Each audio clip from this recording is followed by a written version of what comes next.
Okay, guys, welcome back to the Alex Show. We'll roll right back into it. So, we were discussing the Philadelphia Office of Homeless Services. This is a 24-hour emergency housing facility for singles and families. They have 2,622 beds, so it's a great resource. You know, they do have a lot of space. They have 16 transitional housings. And they have supportive housings with about a 88% success rate for singles, and amazingly a 97% rate for families in preventing a return to homelessness. Their homeless intake sees about 20,000 people a year, diverting about 40% from shelter entry, and they give financial assistance for about 824 households. And that's one thing you definitely need to be in consideration of. Is there are a lot of resources out there that provide funding, like 211. You can ask if they can provide you with the resources that provide funding to prevent a family from being evicted. I have seen that happen many of times working at 211. There's Housing Authority in many counties. The DHS Homeless Assistance Program contact list has that phone number, and they provide you with, like Section 8 housing and low income housing. So some other services are families and single women seeking emergency shelters at the Apple Tree Family Center. They basically take intakes between Monday and Friday, 7 a.m. to 5 p.m. And they are the first step, for looking for shelters, temporary housing, transitional housing. And then after hours would be the Salvation Army Red Shield Family Residence. That's after 5 p.m. on Broad Street. Then you have the Homeless Shelter Directory. This is an excellent resource. It's all the homeless shelters in Philadelphia, and they provide you with details on which ones allow families and only individuals and whole families. Like we talked about before, one of the main issues is that sometimes families can't be kept together, and that is a concern. Salvation Army, very well known, and also Red Cross. These are nationwide services. And also the National Coalition to End Homelessness is a great service you can go to find the resources for your homeless families. So I apologize, this was the part that got butchered with my technical difficulties. So please bear with me. We're going to be talking about some of the interventions, the macro intervention, or micro, sorry guys, my mind. The first would be strength-based interventions. It's very important, especially with individuals and families in these conditions, is to play on their strengths.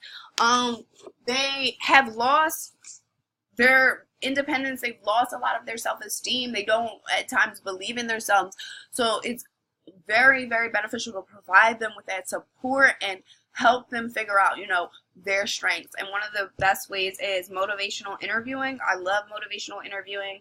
It's a goal-oriented style of case management and counseling that supports clients in exploring and resolving their ambivalence towards illicit and detrimental lifestyles to promote behavioral change. And research has really been proven that this is very beneficial for families and individuals.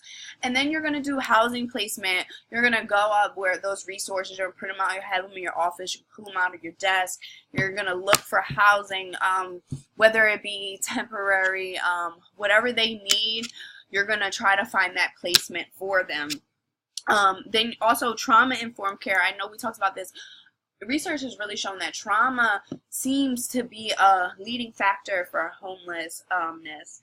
It seems to be, to me, I've noticed, a leading factor for a lot of things, okay? We need to pay attention to trauma and the role it plays in all these concerns that individuals are having in their lives. But trauma-informed care is just an approach that helps engage people with trauma histories in a manner that recognizes the presence of trauma symptoms and acknowledges the role trauma has played in people's lives. As we've learned in this course, and many of us have probably taken the trauma course, trauma really affects our development. It affects the way that we act. So this might make it hard to keep a job. It might make it hard to maintain everything. The stress of everything might really weigh down on you if you are dealing with everything. So one of the most important things is trying to help the parents resolve their stress, the children help their stress. You know, it is a ripple effect, and we have to start at the source. So I think this is definitely a very, very important intervention if we're looking for longevity. And then you want to do client assessments. This is like finding out their strengths, their supports. It's very important to see if they have any supports, if there are any family members that they can stay with for a little bit until they can find transitional housing. Case management, that's going to be one of the things that you'll do for probably every single one of your clients. Case management and referrals is very important. It's going out there and finding the resources that maybe your agency doesn't provide that can truly help them, like parenting classes, you can job employment, job training. Those type of things are very, very, very important in helping the clients have longevity and find permanent housing. Evaluation, of course, counseling, and you know that goes with the trauma-informed care counseling, you know, really addressing the issue. I think one of the most important things that I've learned throughout the text, throughout this course, is looking at what is causing the problem and the behaviors, and not the behavior so much.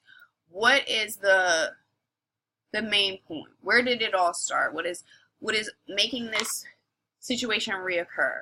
What is preventing them from maintaining a home and really helping them and having empathy, once again, for their situations? So meso and macro are always things that I struggle with. Well, not so meso, macro. But I would say collaborating with the Red Cross and local churches, like I talked about earlier. A lot of local churches provide shelter after hours, and even if you could go in there and you have a relationship with a certain pastor, maybe you can talk to them about the benefits of providing this for individuals within the community and how that can really help. Also collaborating, I didn't even finish the sentence, I apologize. Collaborating with job training agencies. So they deleted the rest and I forgot to fill it in. I apologize, guys, but I know what I was going to say. Collaborating with job training agencies just to provide more opportunities. And I remember once my church collaborated with ShopRite. They had a job training that they did in the church, and and then everybody that passed and, you know, was eligible was able to work at the local ShopRite. I thought that was an amazing idea. Never thought about it before, and never thought about that collaboration before. But I think that's something that we can do, and that's just the extra step that we might have to do in today's world to be able to help our clients. You know, the help is out there. We just really have to look for it. And then macro. I would say advocate for the homeless population to implement more funding for housing and resources, like parent classes. Like we talked before, that stress can really impact the parent-child interactions. Job training, more housing, just even just to pay churches to be able maybe to build extra rooms or anything, just to provide the space for them. And then and advocate for an increase in job training and placement. I think this is very important. If we can teach them various skills, things that they're interested in, the success of their job placement and maintaining a job will increase. And in the research that I did show, said a lot of people did maintain housing for a long time, but it was harder for them to maintain employment. So, I think the job training, do the strength-based interventions, or go side to side and just encouraging them and helping them maintain longevity and employment.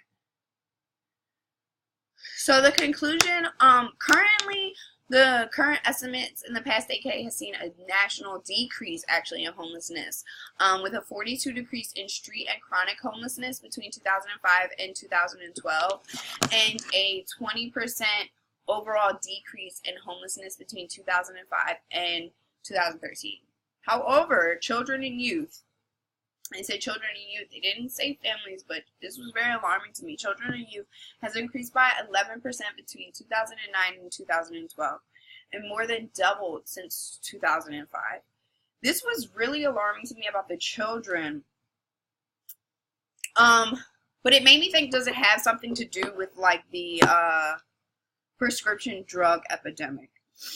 I feel like that might be taking, and I'm not trying to put nothing in anybody's head, but I just feel like that may be taking a lot of parents off the street.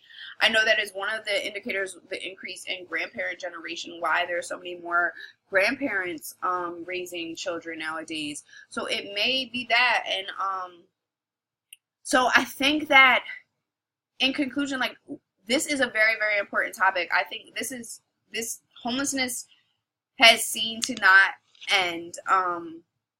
It has decreased, but it is something that affects every single one of us. I want to say, I live in Philadelphia, so I pass a homeless person every day. There's one that stands outside of my corner store all the time. It's something that I see all the time, and it's something that really is affecting society. One thing I really forgot to touch on, and I want to touch on before I do leave, is that one thing that was one of the things that prevented individuals from getting resources was that a lot of individuals have this stigma that once they get the resources, they're not going to utilize them.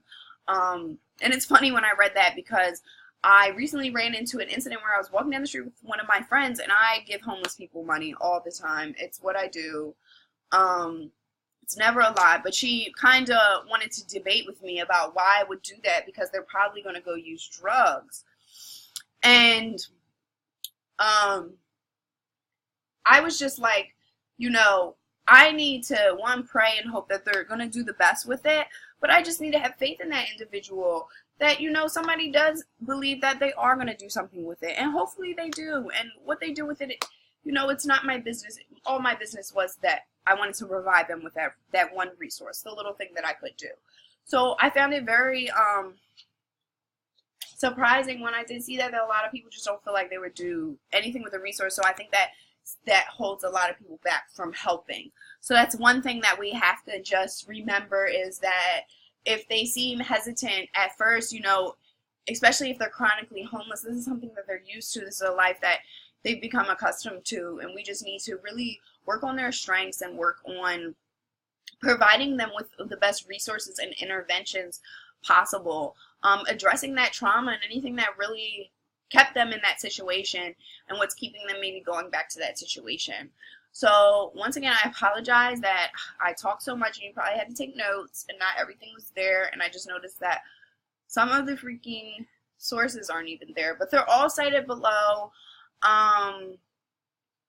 I hope you guys enjoyed it. Thank you for bearing with me. Thank you for being here. I hope you have a wonderful break, the little week that you have, and enjoy the upcoming year. Bye, guys.